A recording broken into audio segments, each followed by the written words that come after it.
फराह, जिसने नौशेरवा को हासिल करने के लिए हर नामुमकिन कोशिश कर ली है, यहाँ तक कि उसने अपनी जान तक लेने की कोशिश की, ये सोचकर कि शायद नौशेरवा इस बात पर ही फराह से निकाह के लिए हामी भर लेगा। लेकिन नौशेरवा जो बार बार फराह से ये कहता आ रहा है कि उसने अपनी ज़िंदगी में दुआ को जगह दे दी है, अपनी ज़िंदगी दुआ के नाम कर दी है और अब दुआ की जगह कोई और नहीं ले सकता। लेकिन फराह अब भी हर तरह की नामुमकिन कोशिश करने के लिए तैयार है कि किसी तरह से नौशेरवा को कन्विंस कर सके कि वो उससे निकाह कर सके।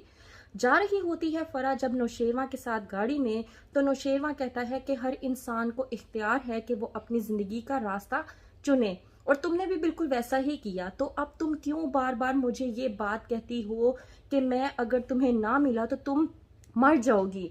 इस बात पर फराह कहती है कि मुझसे गलती हो गई, मैं तुम्हें एक बार नहीं बल्कि बार बार कह चुकी हूँ कि मैं अपनी जिंदगी की सबसे बड़ी गलती कर चुकी हूँ तुम्हें खोकर। अब मैं तुम्हें दोबारा नहीं खोना चाहती। मैं तुम्हें किस तरह से समझाऊं कि मैं तुमसे किस हद तक मोहब्बत करती हूँ नौशेरवा, तुम्हें मेरी बात समझ में क्यों नहीं आती। अभी फराह नौशेरवा से ये बात कर ही रही होती है कि वहीं पर दुआ की कॉल आती है। नौशेरवा का सेलफोन जो के दरमियान की सीट में होता है, वो अभी पिक करने ही लगता है दुआ की कॉल को कि वहीं पर फराह छीन लेती है नौशेरवा से उसका फोन, क्योंकि उसको मालूम होता है कि दुआ की कॉल नौशेरवा को आ रही है और उससे ये बर्दाश्त नहीं होता कि वो उसकी बात को काट कर दुआ की कॉल को रिसीव करे। इस बात पर नौशेरवा फराह पर भड़क उठता है और कहता है कि तुमने आज तो ये हरकत कर दी, लेकिन आइंदा के बाद ये हरकत कभी भी मत करना।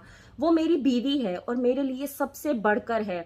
ये बात मैं तुम्हें आज और आखिरी मर्तबा बता रहा हूँ, इसके बाद मुझे तुम्हें बताने की जरूरत ना पड़े। वहीं पर दूसरी तरफ दुआ जो कि अपनी फैमिली को मिलने के लिए जा रही होती है, अपनी माँ से मिलने के लिए जा रही होती है, कि रास्ते में वो एक लड़ाई झगड़ा देखकर परेशान हो जाती है, क्योंकि उस लड़ाई के दरमियान में उसके वालिद असलम भी मौजूद होते हैं। किसी आदमी के साथ उनकी हाथापाई हो रही होती है कि वहीं पर दुआ गाड़ी से नीचे उतरकर उनके पास जाती है और कहती है कि आप इनके साथ इस तरह से लड़ाई क्यों कर रहे हैं, आखिरकार माजरा क्या है। वहीं पर वो आदमी कहता है कि इस इंसान ने मुझसे उधार पैसे ले रखे हैं और ये वापस करने का नाम तक नहीं ले रहा। दुआ कहती है कि आप मुझे बताएं कि कितने पैसे हैं। तो वो आदमी बताता है कि 10,000 रुपए हैं जो कि इन्होंने मुझसे उधार लिए हैं और अब तक मुझे वापस नहीं किए। दुआ अपने पर्स में से पैसे निकालकर उस इंसान को वापस कर देती है और लेकर जाती है अपने वालिद को घर पर।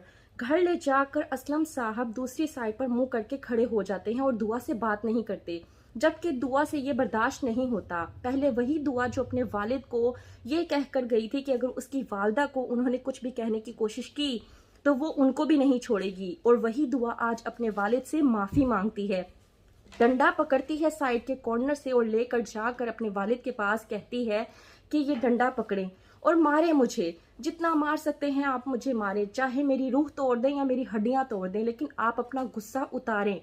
असलम साहब जो दुआ के वालिद होते हैं वो बार बार कहते हैं कि नहीं नहीं और रोने लगते हैं, क्योंकि आखिरकार दुआ तो है उनकी अपनी बेटी ही, और कब तक वो अपनी औलाद से नाराज रह सकते हैं। आखिरकार कर देते हैं वो अपनी बेटी को माफ, और दुआ इस बात पर बहुत ज्यादा खुश हो जाती है कि मेरे वालिद ने आखिरकार मुझे माफ कर दिया। वहीं पर दूसरी तरफ जब आता है घर पर नौशेरवा, तो पूछता है दुआ से कि तुम इतनी खुश नजर आ रही हो, इतनी एक्साइटेड हो, आखिरकार क्या बात है। दुआ कहती है कि वो बात है जो मैं आपको कॉल पर नहीं बताना चाहती थी बल्कि सामने से बताना चाहती थी। नौशेरवा ये बात सुनकर और भी ज्यादा खुश हो जाता है कि आखिरकार ऐसी क्या बात है जो मुझे ये सामने से बताना चाहती है। नौशेरवा से कहती है कि आज आखिरकार मेरे बाबा ने मुझे माफ कर दिया और यही बात थी जो मैं आपको अच्छे तरीके से मिलकर बताना चाहती थी। नौशेरवा ये बात सुनने के बाद बहुत ज्यादा खुश हो जाता है। वहीं पर दूसरी तरफ फराज के वालिद खाना खाने के दौरान अपनी तमाम तर फैमिली को बताते हैं कि उनके दोस्त हसाम किस मकसद के लिए आए थे। वो कहते हैं कि हसाम के आने का मकसद कुछ और ही था। तो इस बात पर कौसर अपने शोहर से पूछती है कि आखिरकार उनका क्या मकसद हो सकता है। तो कहते हैं उनके वालिद के हसाम का यहाँ पर आने का मकसद ये था कि वो अपने बेटे फाहद का रिश्ता हमारी बेटी सुम्बुल के साथ तय कर सकें, क्योंकि उन्होंने अपने बेटे फाहद के लिए हमारी बेटी सुम्बुल को पसंद कर लिया है। ये सब जानकर बहुत ज्यादा खुश हो जाते हैं कि आखिरकार सुम्बुल के लिए भी एक मुनासिब सा रिश्ता आ चुका है। तो क्या होगा आगे? क्या सुंबुल का अच्छी जगह पर रिश्ता हो जाएगा और फरा क्या हो पाएगी अपने मकसद में कामयाब? क्या नौशेरवां को वो दुआ से छीनने में और अपना बनाने में अपना मकसद पूरा कर पाएगी? क्या होगा आगे? मजीद जानने के लिए देखते रहिए ड्रामा सीरियल जानिसार।